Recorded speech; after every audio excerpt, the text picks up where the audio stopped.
O evangelho de hoje é muito simples. É muito simples. Mas nós temos que entrar naquela intimidade da época de Jesus. Existia no panteão grego, na Grécia Antiga, onde eles veneravam deuses, né? Existia um deus chamado Juno, Juno, J-U-N-O, Juno. E as pessoas que queriam se dedicar a esse Deus, prometia de pé junto, tanto homem quanto mulher, largar pai, largar mãe, largar casa, largar avó, largar tudo, para se dedicar todo o teu tempo a Juno. A Judeia, Jerusalém, Nazaré, Cafarnaum, eram todos manipulados pelo poder romano. E os romanos usavam toda essa espiritualidade grega. Para eles é a coisa mais bonita que tem.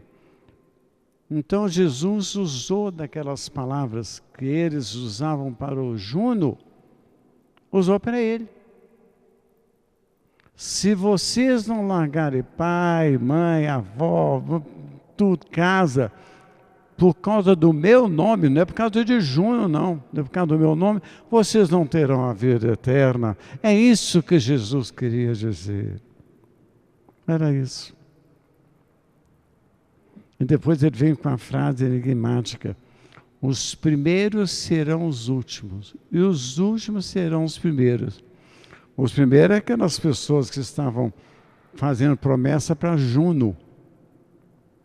Aquilo. Ele queria, o evangelho dele hoje está todo centrado nisso. Os primeiros é aquele que fazia o evangelho para Juno. Largar pai, mãe, largar tudo, que eles realmente largavam. Largava a avó passando fome, largava tudo. Para fazer reverência a um Deus que não existia. Então foi por isso que Jesus fala assim: os primeiros serão os últimos. Quer dizer, aqueles que fazem promessa para um Deus que não existe, vão ser os últimos. E os últimos serão os primeiros. É vocês que estão aqui vivendo. Vocês estão aqui comendo o pão que amassou com o rabo.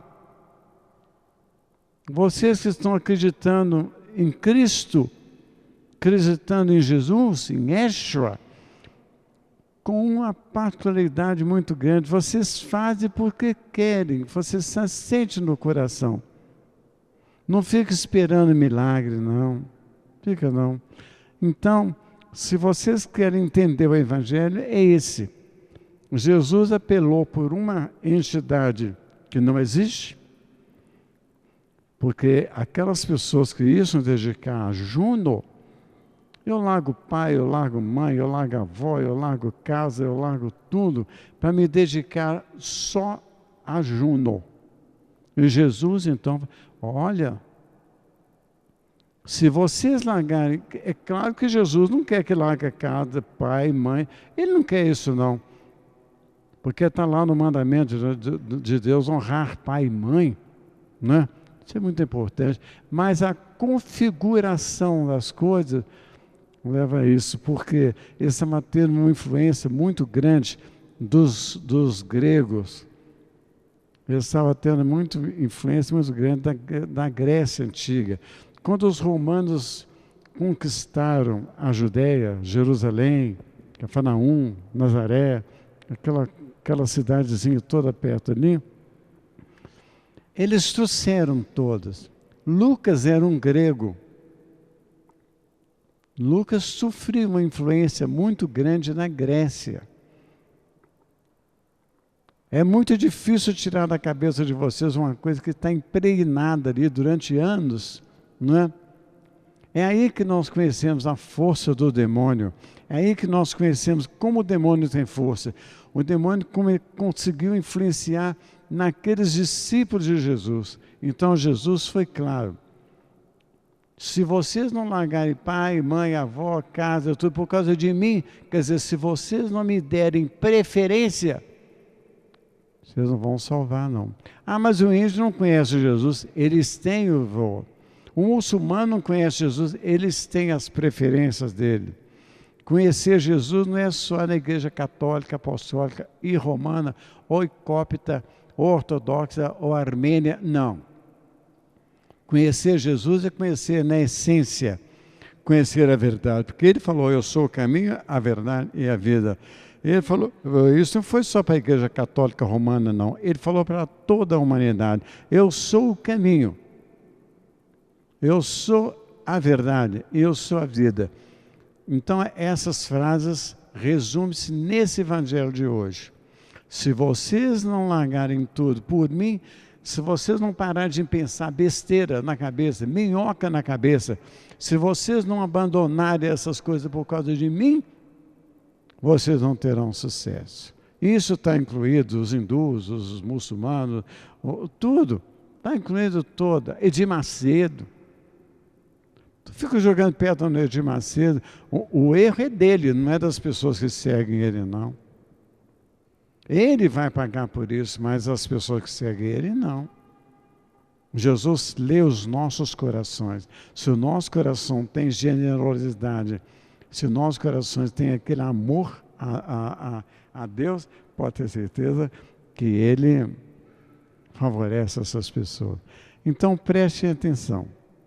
O evangelho é simples. Jesus é simples. Jesus não complica as coisas.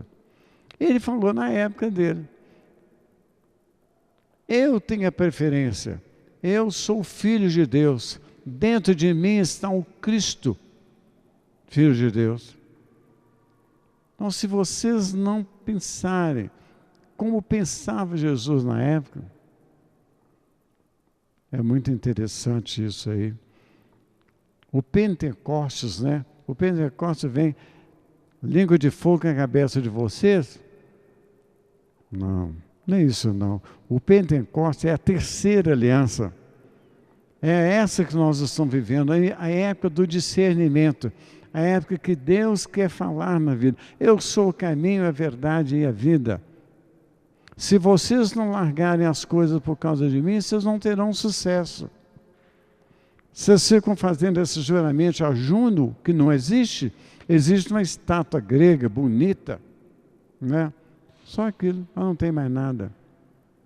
Mármore não escuta ninguém.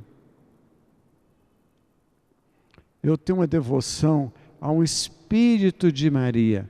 Não é essas imagens servem para nós raciocinarmos.